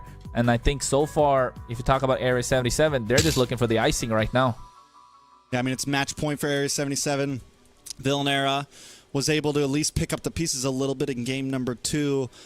Maybe they can pull something off in game number 3, but I like what you said. It's like Villanera letting Shiro get that early aggression. It just seems like that's where Area 77 shines so much. It's like their identity, right? They want to fight you early on. They want to try to, they want you to see them at that Litho Wander in the first minutes. And Villanera just keeps on thinking, yeah, we could do this, and then walking right into it. And I think coming into game 3, Villanera's best bet, because where Villanera is shining is mid-game, right? That's where they're finally popping off. So excited to see what they can do, but let's take a look at these replays, Kronos.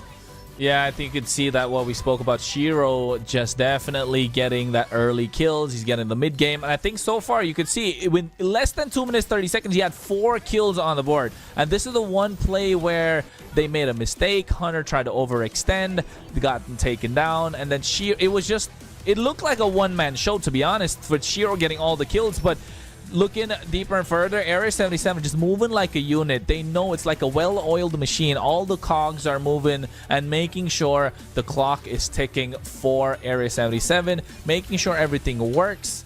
And after that, it was just making sure you just abuse the mechanics of that goal lead. You have the itemization and knowing when to pick fights, because that is a key moment. Knowing when to pick fights, high-level decision-making on display, making every second count. And I think for Villanera, you gotta be disciplined. I mean, that was a point right there. That was a point right there that we just saw where Villanera, had some opportunity. The thing is, Area 77 will always come to you, right? They're always going to look for those plays. And Villanera, sometimes when they win the fights, is when Area 77 overextends. We saw Hunter do it in the early game. We saw them do it in the late game. And I think that's Villanera's key winning point. Let them overextend. Let someone get a little too aggressive and then bite back. Wait for the right moment where one of them is caught off guard.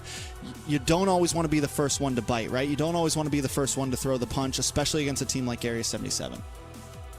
Yeah, I think even after all of that, this one good game, this next game, one good game, one good team fight, it just flipped the script. Like, just completely flipped the script. And then you got Joybot scratching his head the entire time, not really sure what they got to do. But Area 77, they got composure. They're veterans. They got the experience. Villanera really need to think outside the box this time, not go Mega Mind with the draft. They really need to take it one step at a time, because even in this game, we saw that they tried towards the end, they just went Mega Mind, right? So in game number 3, they need to find a way to make it work. Area 77 sticking to the plan. And this Gato not being in the hands of PDR is really hurting Villanera right now.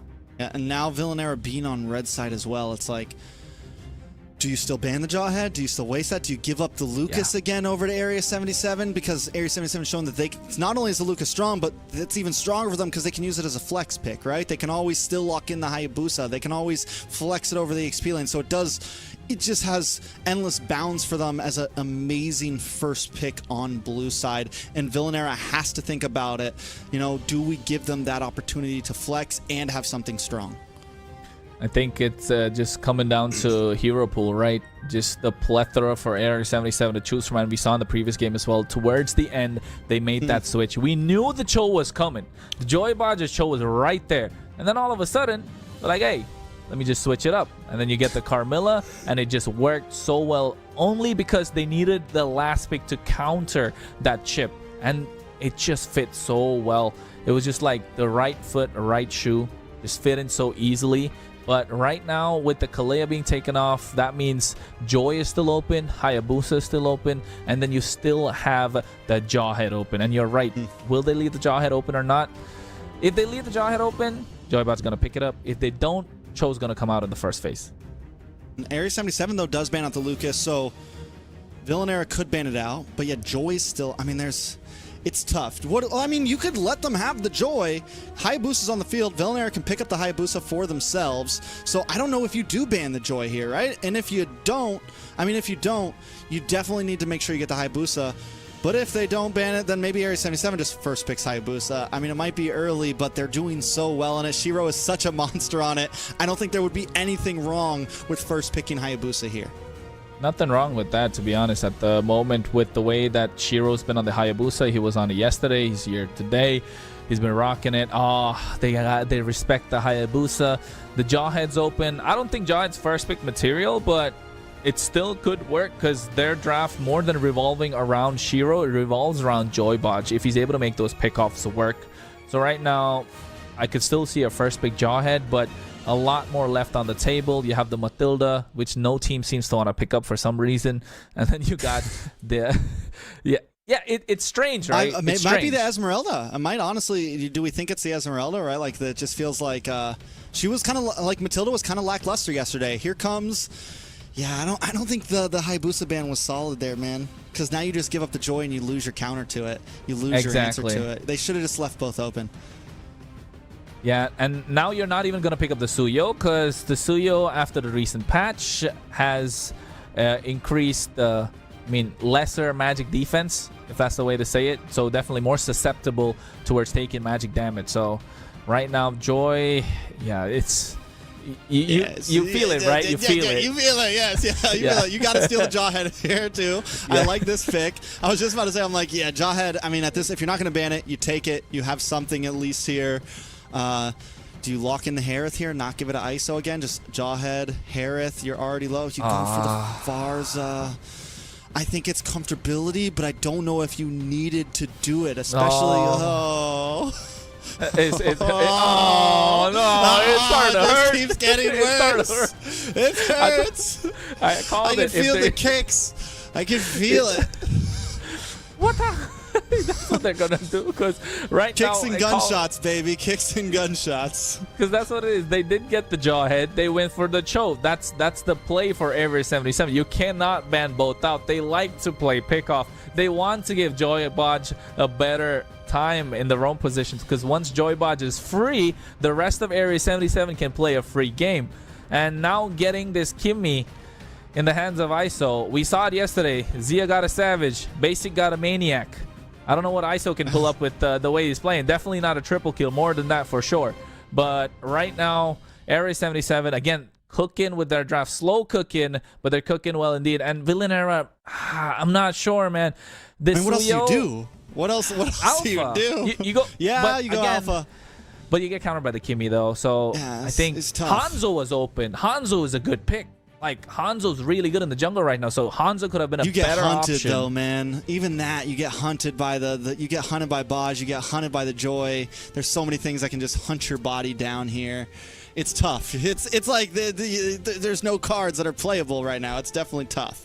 Hey, but it's game 3, semifinals. You got your back against the wall. Like, go all in. Why not? You're not going to play this again. You're not going to play the series again. You're not going to play this match again. So might as well, shove everything that you got and be like, hey, dealer, I'm all in. That's what Villanera needs to do, but still playing it safe, going for what works. So you're asking for a lot here. Big pick, though. Yeah, it worked, but look at Jushin Go all Big in, Man. But still, like, play it safe, Kind of. Like, that's what they're trying to do, right? Look at their draft. It's okay. They need to find a way to get a better goal laner, at least. But Joy's just going to eat everyone up. Yeah, I mean, Harith is still on the field, right? There's still options on the field. It hasn't been banned out yet. The really tricky thing about Area 77's draft is, as we saw last time, this Cho is still flexible, man. They can still lock in whatever they want in EXP or whatever they want in jungle. They have so many options, and it makes Villanera's banning even harder, so they just decide to go into the mid lane, which I think is smart. Go on something that they're not just going to flex out. Yeah, I think... See what I mean? What's going on? They call this Kimmy into the mid lane. They could have slaughtered the Harith for themselves. Villanera just going Megamind today. They're trying to grow that bit. They probably had a lot of Lion's Mane mushrooms. They get first pick on red side. They could have they didn't have to ban it. If they want it, if they think it's a problem, you just pick it up. Even if you think the Kimmy's going mid lane, you still just pick the Harith, But they got something in there. They got something. They got something up their sleeve, man, you know? I don't know, bro. The way it showed up, I'm trying to give them the benefit of the doubt. They definitely have something up their sleeve. It could work out. I think I could see an Esmeralda coming through right now if you're a Villanera, especially given the fact that there's a Joy on the other side. You could be rocking that Blood Wings. You got the Cho, so you're gonna be given a hard time to the Cho. You can find a way to kind of lock down the Kimmy, although it's not the best option. So Badang being banned out, you got the Phobias taken off the table as well. Area 77, just overall well-rounded draft, good strategy so far in the first phase. I just hope Villanera give us that moment, you know, like, hey, they had us in the first half, not gonna lie, kind of moment. I mean, hopefully. I do want to say this. With Villanera's first 3 picks, you lock in your trio mid immediately. It's an aggressive trio mid. Even back in M6, we saw the Jawhead Suyo, because back then Suyo was losing a lot to the Joy, but the Jawhead was a beautiful answer. It helped Suyo get some of those early kills. So Villanera can be hyper aggressive, which I was already said maybe slow it down a bit, but I think at this point with a trio like that, do what Area 77 did to you in game number 1, rotate a lot, look for pickoffs, and just try to snowball. I think with an aggressive mid trio like that, you have some opportunity. Yeah, they definitely do have opportunity. It's just not as not an S tier opportunity compared to what it could be, right? It's not the best that's there for them, but they're making it work with what they have. But now on the other side, you can see Area 77, they get the Matilda. So the only way you can kind of stop the unstoppable force is if you go for the Circle Eagle yourself. So that's a nice way to counter it also if you're Area 77. And now you're really looking to get that Esmeralda. Yeah, Ureshi needs to pick up an Esmeralda. Otherwise, Villanera have to go for it. They go for a Lapu. Wait, is this is what Chicken asked for yesterday? Exactly. Gila's got to pick up the Esmeralda right here. It just counters about 4 picks right there coming in from Area 77. So Esmeralda, please. Yeah, you gotta pick Esmeralda. Gila played well on it. It works well against the Lapu. It works well against so much that Area 77 has brought. But once again, Area 77's like, oh, you want to pick Farza, huh? You want to pick? We're gonna bring everything to just give Khan a hard time here. Yeah, I think they're not letting Khan play as well. The first 2 games that we saw, it's got to be Esmeralda. It's a good pick towards the end. So Villanera's draft is looking good right now. So overall, they didn't botch it like game number 1 and 2. It works. This is a nice clean draft. We could see a really nice. We have a game on our hands for sure right now compared to game number 1 and 2. And I think Area 77, they definitely need to find the stops to make sure Villanera don't get that reverse sweep possibility in their hands, because Ureshi has a lot on his plate right now, especially going against Gila on this Esmeralda. But I think this is where Area 77's experience should start coming into play. Or could it be that new blood that's looking to make waves? Yeah, I think if there was a chance for Villanera to really do something, this is the game to do it. I do like the draft. Even though we had a little bit of problems with the beginning, I think the aggressive trio combo could pull through. Jatizi needs to be careful if he can get online. Same thing with Gila. I think overall they found some decent counter picks and they have some chances here. Smash them. Yeah, well, they definitely have some chances here because it's going to be the final game, a possible final game. Match point in the hands of Area 77. Game number 3 in this best of 5. Who's it going to take it? Will it be Area 77 or is that reverse sweep alive? Yeah, so, I mean, what are we looking for here? Do you think I'm right? Do we think we see some aggressiveness from the side of Villanera in the early start? I know we're already seeing aggressiveness from Baj and Area 77 jumping into their jungle. Yeah, they definitely need to play aggressive, but I think just not used to that part because you can see Joy Baj is just being aggressive on the Cho, and knowing that PDR doesn't have the ejector, he can do as he pleases. Yeah, so he doesn't go for it, huh? Or no, he's got the opportunity. Joy Baj takes a lot of damage. Kohari able to get the Queller off, is able to go to safety though.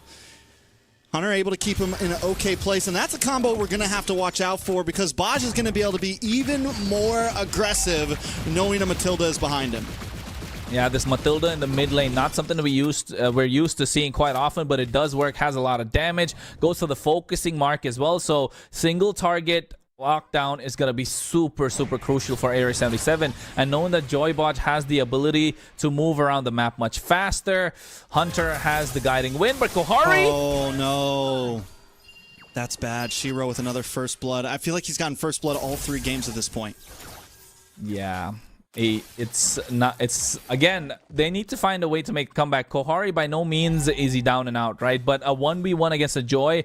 This is the nerf that Suya was hit with, and it's affected his jungle capability quite hard, especially against Joy.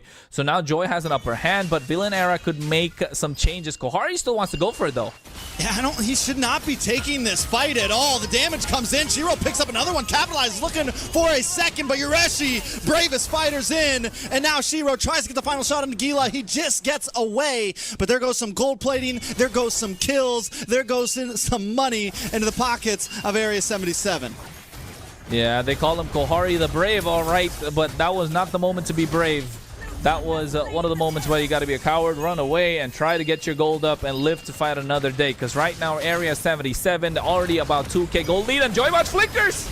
With a big Way of the Dragon kick, able to bring Khan back. You're actually able to get the kill with the bravest fighter once again. And ISO just chips away at that gold plating. It's 4-0 at under 3 minutes. 4-0 in under 3 minutes. Shades to last game, right? That's what it's looking like right now. And I think at this point, if you're Area 77, you're looking for a clean snowball. And if you're a Villain Era, you need to find a way to make that comeback. You need to find JoTZ to hit his power spike, clear out the waves from far, use the feather airstrike, make the most out of these spells, make the most out of the utility that you have in your hands. And right now, Joybodge just looking to take away JoTZ, man. Oh my God, man. You know, I'm looking at PDR on this Jawhead right now, and it's just, you know, it's not what we saw from Bosch, right? He's a little more passive on it, and now that you're 4 kills behind, you're even more passive on it, but Kohari does dive in, looks for the damage. PDR taking a lot to the face as ISO takes the kill every time Villain Era tries it. Area 77 stops it, and they're looking for another one. Khan forced to use the wings by wings just to get away as the minions continue to encroach on that mid tower. Yeah, and I think at this point, you got to be patient if you're Villain Era, because patience is a weapon too at this point, because if they are able to wait it out, and if they're able to get the goal lead in their favor, if they're able to find the farm, they'll be doing something. But look at Joybodge, though. He's bobbing and weaving. He's dancing. He's giving the Choskin a good name for itself. PDR fends him away, but Area 77 is just having a good time right now, Kronos. Yeah, Area 77 just having a great time today. But here, Way of the Dragon connects. Ooh, unstoppable force does not help. JoTZ now on the run as well. Already used the BMI. JoTZ able to get away. Shiro looking for more, and Joybodge doesn't fall with a sliver of health. Yeah, I can see ISO right there waiting towards the BMI, just waiting there to make sure if JoTZ thinks about it, I'm right here to pick up the kill. And right now, 2-0-1 on a Kimmy. Built the Sky Piercer, has the Feather of Heaven, less than 5 minutes into the game. And this is looking dangerous. If I was Villain Era, I'd be looking to find a way to shut down ISO as fast as possible, let alone let Shiro loose. So right now, they're targeting Yureshi still. Ooh. Ejector misses. Yureshi gets away to safety. Feathered Airstrike does come down. Can they get the final hit? Yureshi still able to bob and weave as well. Circling Eagle does come in, look for the knockup, a lot of damage, does not connect onto PDR, is able to dash away, but he still falls. Shiro, the electrifying beats, and then dashes away to safety. It's hit and run. It's guerrilla warfare for Area 77. Yeah, I think at this point, Area 77 are just taking it one team fight at a time. They definitely have the advantage. They want to press it even further. 3K goal lead in their favor. Every time they pick a fight, they can afford to pick a fight. They have the advantage, and they're looking to cut it down from behind. They can Joybodge, conceal. Oh man, he is always there. And the combo with the bravest fighter. Once again, there is no escape from Baji Boy. Kohari the Brave unable to do a thing. Shots to the face, retreat. ISO dives underneath the unstoppable force, but ISO brought back to safety by the guiding wind. Hunter replaces him, and now they're still bringing damage onto this tower. Talk about highlight plays the entire time. And Clippers, for you guys out there, if you wanted to put something up for later, that is 1 minute that you could get your money's worth out of, because that was brilliant from Joybotch. Conceal in the backside, and again on towards PDR. The kicks just don't stop, Kronos. It feels like Bosch is always there. He's always watching. You're never safe. JoTZ does get a kill on ISO solo, but he's going to pay for that one. Yeah, he definitely did, but I think he got the kill, so that's a good shutdown on his side. He's been taken out twice, but it's some gold in their pocket. Any money in their pocket right now is good money because they're definitely being started out of their own jungle, and Gila's going to be the next target. Falling Star Moon does come down. He is still safe. PDR gets a little bit involved here. You know, Villanera, they want to be an aggressive team, right? They want to be a team like Area 77, but you're going up against a team that has mastered this craft. This is Area 77's identity, and they're showing Villanera that we just do it better right now. Yeah, it's just men versus boys at this point, right, if you ask me, because Area 77 just showing that they've done this before quite a lot. Kohari able to get the invade in, but you can see Con 6, even though after using the Feathered Airstrike, Area 77 still get that tier 2 tower in the mid lane, so definitely men versus boys here right now. We'll see how it goes. Villanera, what do they do here, right? It's only 7.5 minutes in. They do still have inhibitors up. This is the last turtle. Does Villanera just continue to slow play this and look for the late game? Oh no, Joey Bodge. You can see right now goes for the way of the dragon. Gila's tanky though. Gila's tanky. It's not the one you want to kick. Bodge, who he needs to be looking for is Khan. He needs to be looking for Kohari. He needs to be looking for Jot. Speaking of Jot. In a bad spot under the tower, bursts it down. Shiro able to get the monster kill. They lock on to Kohari immediately, along with Khan. Has to stop the Feathered Airstrike as ISO just kites away, just takes him out, and now Joyboss still aggressive under the tower. They are relentless. The comms coming in from Area 77 is so clean, right? So clean. Joy Bodge went in, Jeet Kundo right on top of Jot TZ. And even though he didn't have the way of the dragon, he just waited for the right time. And no Purify was popped, but they got the kill in. Oh my god. Okay. They get something. They get ISO. Those are the plays that Villanera needs to look for. Let Area 77 get over aggressive because you know that's what they're going to do. They're flexing on Villanera right now. Yeah, they're flexing indeed, man. Like somebody called them Giga Chads. I mean, definitely not in the game so far. Area 77 conceal play. Joybotch looking for another. Oh, not yet. He's TikToking. He's looking for the clips, baby. He's looking for the clips. PDR gets kicked to the face, brought back to the team. Guiding Wind, circling Eagle. Shiro gets the kill. And now Area 77 continues to take towers as Villanera is just pushed against the ropes. Yeah, I don't know. At this point, they're backed into a corner. Joy Bodge is just going in, going out, just flexing the capabilities of this Cho. At this point, he's just standing there menacingly, and Villanera can't really do anything about it. It's not a worry in the world right now. Shiro under the tower. Blazing Duet does come out. Oh my god. Shiro takes some damage, maybe in a bad spot, needs to back off. But see, if like PDR was there at that time, he could have maybe got the ejector. And Villanera just needs to hang back. Let Area 77 come to you because that is your only opportunity. You cannot be the one to throw the first punch here. Yureshi with the bravest fighter gets some damage onto PDR. PDR in a bad spot. ISO able to get the kill. Back in the mid tower, still damage coming in. Villanera just trying to defend. Gila. The stun almost locks on to Gila. Oh, Shiro. A lot of damage. Shiro! Finds Comb, unable to get the kill, and now Shiro just gets away. Villanera never able to secure anything right now. Hey, it's been a blitz show so far. It's less than 10 minutes in, only 10 minutes right now. Talk about a bullet train going through, and I think Villanera can't see it coming. Yureshi does get stopped on the stun there. ISO continues to chip away at health bars. That's his job. His positioning has been great. He's 4, 2, and 3. That airstrike does come down. Kohari with the Queller looking for the shot onto ISO, but the Guiding Wind takes them to safety once again. Yeah, and the way Area 77 gave shoutouts to all the people that they did yesterday feels like they're late for a date right now. Yeah, late for a date, late for the grand finals. They're trying to make it. PDR goes down. ISO locks on to the next one. Yureshi takes it all. And all while this is happening, Shiro's taking the Lord for free. Jatizi pushed back to base for health. Pushed back to base for safety. As Area 77 wants to close this out, it's match point. Minions on the base. Who needs a Lord when we got a team ready to take it all? They're looking for the grand finals. They're looking for the slot as they dance around. They got to wait for this. Oh my God, ISO with the disrespect. ISO just pushing them in the face right now.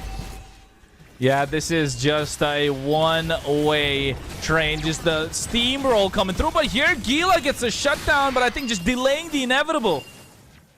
Joybaj also in trouble. PDR looking for the 1v1. Mortality does pop. The Lord is on the base. Joybaj is keeping PDR away, pushing him back, gets the way of the dragon. Where's the base? Where's the Lord? Is the game ending right now? Who knows? ISO takes PDR as Villanera continues to defend with everything they can. It's all on the line right now. Kohari brought down, taken out with an airstrike back on the map. It's a lot of damage. Jatizi looking at the play, able to dash back, BMI away.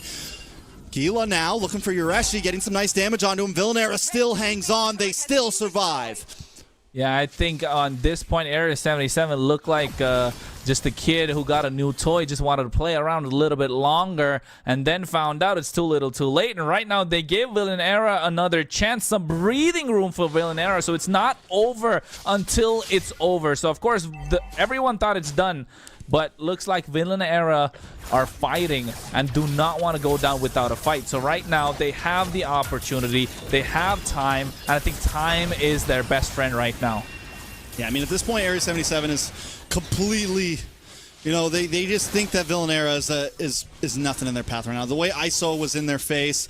And once again, man, Villanera has to show up on that.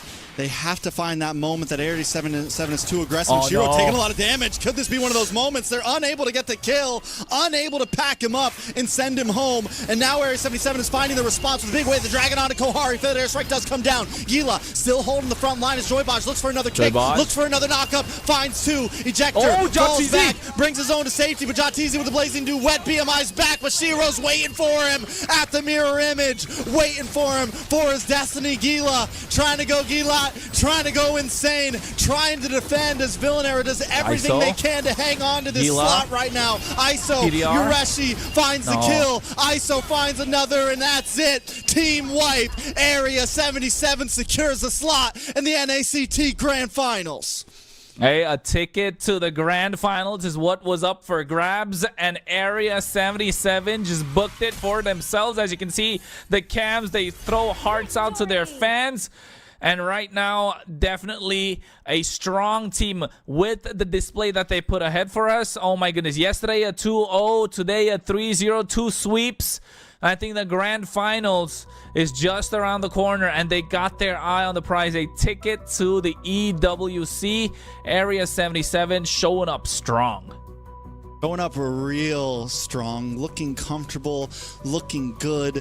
Maybe you could say they had an easy bracket. Who cares? Because right now they have dominated. They have been the one to stop any of these newcomers from making it to that grand final slot. And whether you doubt it, Joybaj and ISO once again are looking at a possible ticket to an international.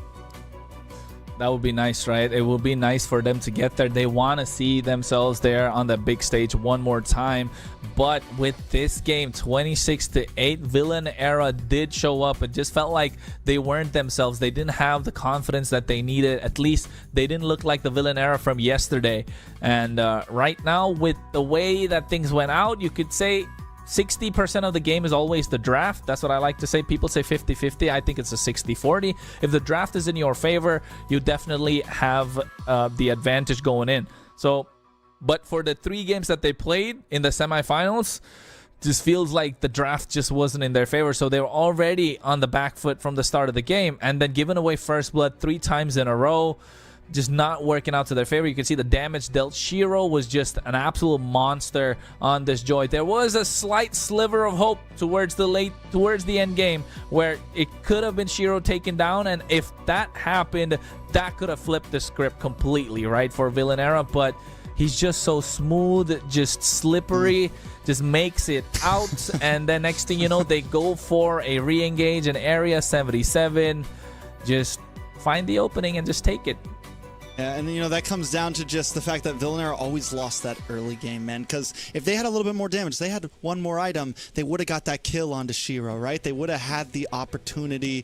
Villanera, though, man, they did well. They made it a long way. They made it a lot farther than a lot of new teams in the NACT have ever done. This is their first time showing up in top 8, and they make it to top 4. With that, unable to take out the veterans Area 77, unable to really match up against such a strong team. Now let's take a look at these replays and see exactly what went wrong. Yeah, I think you could see, right? What went wrong was that first initiation coming through. You let that Joy, you let Shiro loose. You gotta have PDR just panning over him the entire time, and that just became a problem. And after that, you let Joy Bodge loose, because now PDR's job is a lot more than what he signed up for. And then after a while, PDR just says, hey, I can't do this. This is not a part of my job description. And all of a sudden, Villanera just on the back foot, and ISO was just free hitting from behind with this Kimmy. And at that point, who could really stop Kimmy? Because PDR had a lot on his plate. He has to stop the Joy. He's got to keep a track of Joy Bodge. He needs to lock down ISO. It's just way too much, and I think just having too much on your plate just worked. It was just hard for him to do anything at that point. Look at the disrespect from ISO in that last play, man. I mean, they tried. They did everything they could.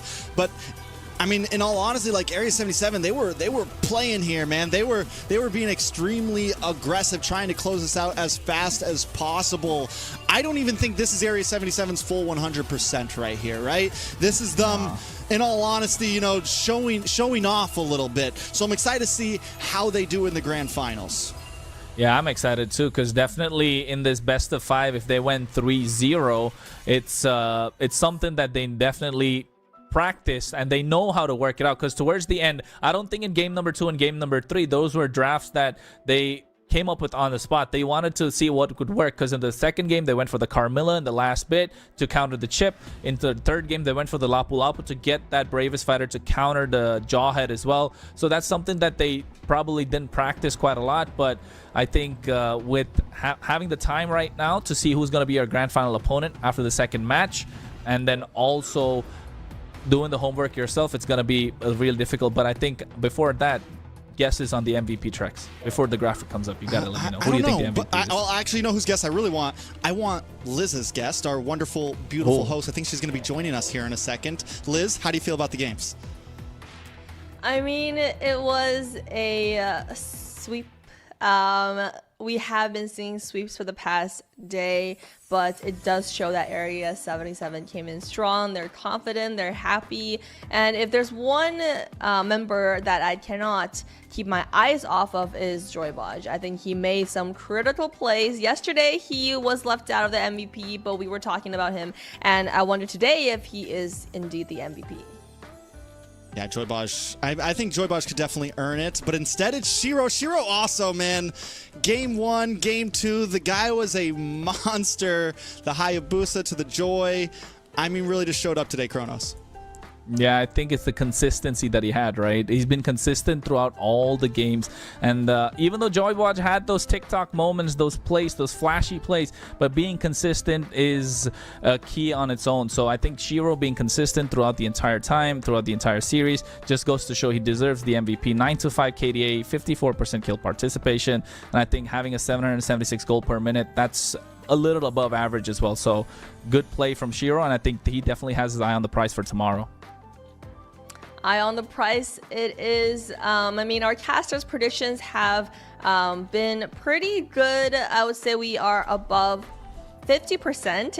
Everyone besides Trex. How do you feel, Trex, with supporting the underdogs? What do you feel about the match? Hold on, I'm tied with Kronos right now. Kronos had a wrong pick yesterday too, so I just wanted to make sure me and him come out of this on the same playing field. I appreciate your worry, Liz, but I'll be okay. Wow. Kronos, because Kronos was talking about it with among the casters that he actually supported for Eagle. But indeed, you guys are not looking so great on the predictions. But before that, we will be having an interview with ISO from the team. Hello. What's up, ISO? Congratulations on that sweep. Thank you. Thank you. How are you guys feeling after that matchup? Confident? I'm sorry? How are you guys feeling after that dominating performance? Yeah, we're happy, and you know, we gotta stay focused for tomorrow. And how have you guys been preparing yourselves throughout the boot camps? What is your practice schedule? What have you guys been doing? We've been watching our enemies draft and basically just doing our homework against our opponents. That's pretty much it. And play some ranks. So yeah. So when you were doing your homework against Villanera, what were some things that you guys noticed about what they do, and then you had to adjust your draft and whatnot for them? We noticed PDR is a Gatot main, so we just banned it. And yeah, We take the Farsa. we just know that we can beat them, especially Hunter. Wow, Hunter showing up.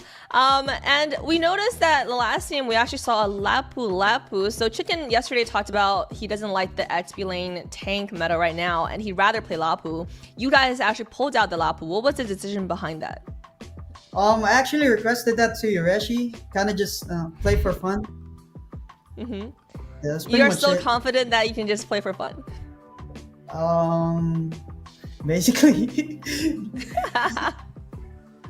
Yeah, so a dominating performance, and tomorrow it's going to be the grand finals. You guys are the first team to secure the grand final spot, and with the matchup coming up, BTK versus Vendetta, there's ex-teammates on both teams for you guys, for you and Joybotch especially. Who would you rather go up against?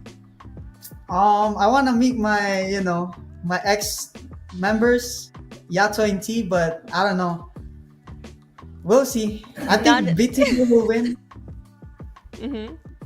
But I'll support my. And your team. You're gonna support your teammates. Fair. That's fair. I think both teams are looking very strong. Best of luck to you guys. Any shout outs today for anyone else out there? Yeah, sure. Shout out to our manager, Trisha and Jenny, and shout out to my mom. Happy Mother's Day. Yeah, that's pretty much it. Oh yeah, happy Mother's Day to all the mothers out there. Thank you. Shout out to my mom too. Happy Mother's Day. Yeah, shout out to everyone out there, bro. Her name is Ever. Yeah. Shout out to my brother. All right. Brothers. Shout out to Isol's brother on Mother's Day. Thank you guys for joining us. Best of luck tomorrow. You guys showed up today, and you're gonna continue showing up tomorrow. Thank you, Liz.